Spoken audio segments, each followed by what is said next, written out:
नंदुरबार जिल्हा परिषदेचा 36,99,00,000चा अर्थसंकल्प सादर। आरोग्य, शिक्षण व ग्रामीण विकासाला प्राधान्य।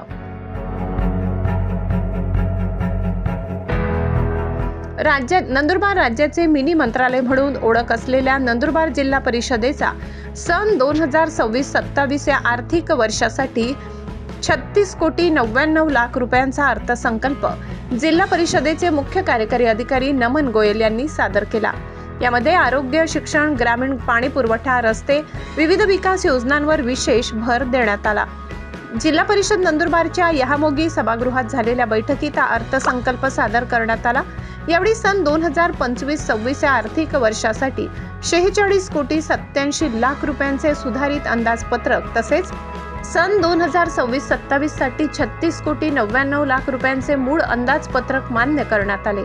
सादर केलेल्या अंदाजपत्रकात आरोग्य, शिक्षण, ग्रामीण पाणी पुरवठा, बांधकाम, महिला व बालकल्याण, समाज कल्याण, कृषी व पशुसंवर्धन अशा विविध विभागांच्या योजनांसाठी निधीची तरतूद करण्यात आली आहे। विशेषतः ग्रामीण रस्ते, संपर्क विरहित गावांसाठी साकव पूल, लघु सिंचन योजना तसेच महिला व बालकल्याण आणि दिव्यांग कल्याण योजनांना प्राधान्य देण्यात आले। शासनाच्या मार्गदर्शक सूचनानुसार अंदाजपत्रकात संविधानिक तरतुदींचे पालन करण्यात आले असून समाज कल्याणासाठी 20%, महिला व बाल कल्याणासाठी 10%, देखभाल दुरुस्ती वर्गणीसाठी 20%, दिव्यांग कल्याणासाठी 5% तसेच जिल्हा परिषद शाळांच्या दुरुस्तीसाठी 5% निधींची तरतूद करण्यात आली आहे। सन 2026-27 च्या अंदाजपत्रकात सार्वजनिक आरोग्य विभागासाठी 4,65,00,000 रुपये, शिक्षण विभागासाठी 5,62,00,000 रुपये, महिला व बालकल्याण विभागासाठी 1,35,00,000 रुपये, ग्रामीण पाणी पुरवठा विभागासाठी 3,31,00,000 रुपये, समाज कल्याण विभागासाठी 2,10,00,000 रुपये, कृषी विभागासाठी 1,30,00,000 रुपये, पशुसंवर्धन विभागासाठी 1,50,00,000 रुपये, जलसंधारण विभागासाठी 1,00,00,000 रुपये, पंचायत राज कार्यक्रमासाठी 5,36,00,000 रुपये तर बांधकाम विभागासाठी 10,80,00,000 रुपयांची तरतूद करण्यात आली आहे। यावेळी जिल्हा परिषदेच्या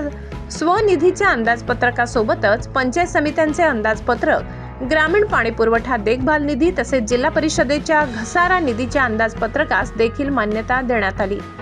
कार्यक्रमाला अतिरिक्त मुख्य कार्यकारी अधिकारी चंद्रकांत पवार, सामान्य प्रशासन विभागाचे उपमुख्य कार्यकारी अधिकारी गणेश कुमार मोरे, मुख्य लेखा व वित्त अधिकारी प्रवीण देवरे, उपमुख्य लेखा व वित्त अधिकारी भगवान कोडपे तसेच जिल्हा परिषदेचे सर्व विभाग प्रमुख उपस्थित होते।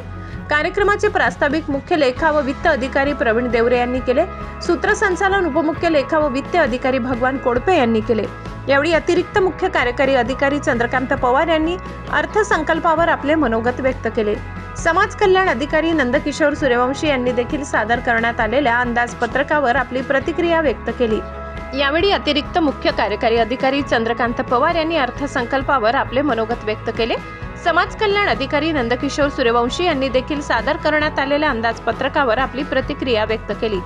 या प्रसंगी जिल्हा आरोग्य अधिकारी डॉक्टर रवींद्र सोनवणे, महिला व बाल विकास विभागाचे उपमुख्य कार्यकारी अधिकारी हरिभाऊ हाके, ग्रामपंचायत विभागाचे उपमुख्य कार्यकारी अधिकारी उदयकुमार कुसूरकर, शिक्षण अधिकारी भानुदास रोकडे, स्वच्छता विभागाचे उपमुख्य कार्यकारी अधिकारी ईश्वर पवार, पशुसंवर्धन विभागाचे सहाय्यक आयुक्त डॉक्टर संजय खाचणे, बांधकाम विभागाचे प्रभारी कार्यकारी अभियंता राकेश जमानेकर, ग्रामीण पाणी पुरवठा विभागाचे कार्यकारी अभियंता अजय पाटील तसेच लघु सिंचन विभागाचे कार्यकारी अभियंता हेमंत चौधरी उपस्थित होते।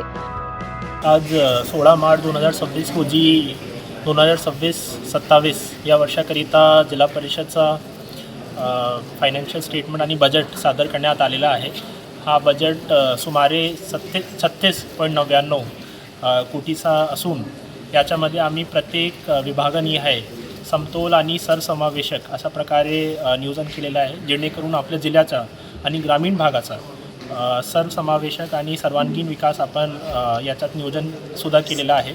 याच्यामध्ये आम्ही खास करून शिक्षण, आरोग्य, महिला व बाल कल्याण असे विषयांवरती जास्त फोकस केलेला आहे। सोबतच कशाप्रमाणे आम्ही जास्तीत जास्त बिल्डिंग्समध्ये सोलर करता येऊ शकतो आणि आपले जे वीजचे बिल येतात ते सुद्धा कमी करू शकतो, याच्यावर सुद्धा आम्ही फोकस करत आहोत।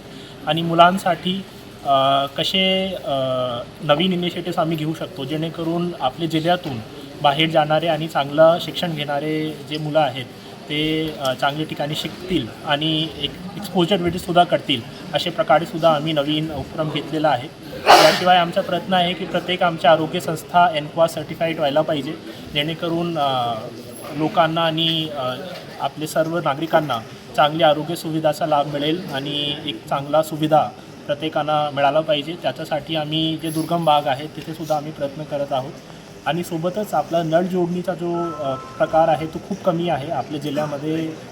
धडगाव आणि अक्कलकुवा तालुक्यामध्ये नळ जोडणीचं प्रमाण वाढवण्यासाठी सुद्धा आम्ही खास करून तरतुदी केलेली आहे. आणि सोबत जे आता उन्हाळ्यात होणारी टंचाई आहे त्याच्यासाठी सुद्धा आम्ही विशेष याच्यात नियोजन केलेलं आहे. वीरेंद्र गिरासे, तापी परिसर न्यूज, नंदुरबार.